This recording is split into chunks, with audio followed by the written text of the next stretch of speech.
Salam Media has arrived at the home of Sheikh Abdul Salam Bassiouni, wherein he has lived with his family for the past 12 years. Sheikh Bassiouni has been living in South Africa since 1990. In December 2014, Sheikh Bassiouni was arrested in Egypt, his country of birth, after he has landed. We will be going inside the house to speak to Bilal Bassiouni, his son, to tell us how the family has been coping. Wa alaikum assalam wa rahmatullahi wa barakatuh. Jazakumullah khair for having me. The least I could say is that the family is ecstatic. Alhamdulillah that my father has been finally released. It's been a tremendous year for us and very difficult year. So the news of his release brings so much comfort to this family, alhamdulillah. So we've been following closely since the pre-trial hearing that ordered my father's release last week Saturday.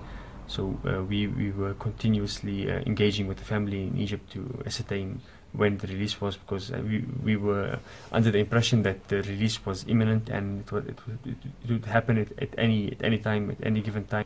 It's been extremely difficult for the family during the past year. This year has taken its toll on the family in every single manner possible. But alhamdulillah, this family has shown courage, has shown strength, all by the mercy and bounties of Allah subhanahu wa ta'ala. And alhamdulillah, also by the teachings of Sheikh Bassiouni.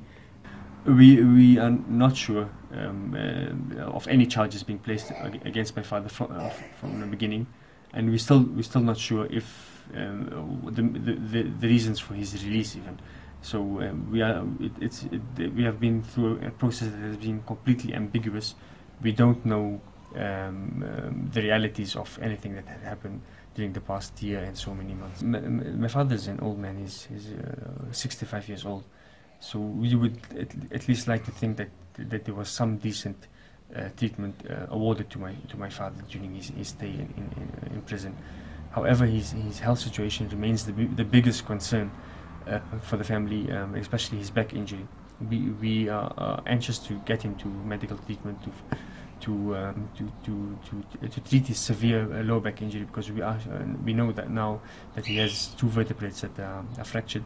I'd like to thank everyone in South Africa for their support and for their continued prayers for the family, and for Salam Media for always being available and taking time to share the concerns and share the awareness for the family, and all other organizations, the Bassiouni campaign especially, MRN and the MLA and the PSA, and so many organizations that stood with the family. Jazakumullah khair everyone, and every organization that endorsed the Bassiouni campaign. Jazakumullah khair for that.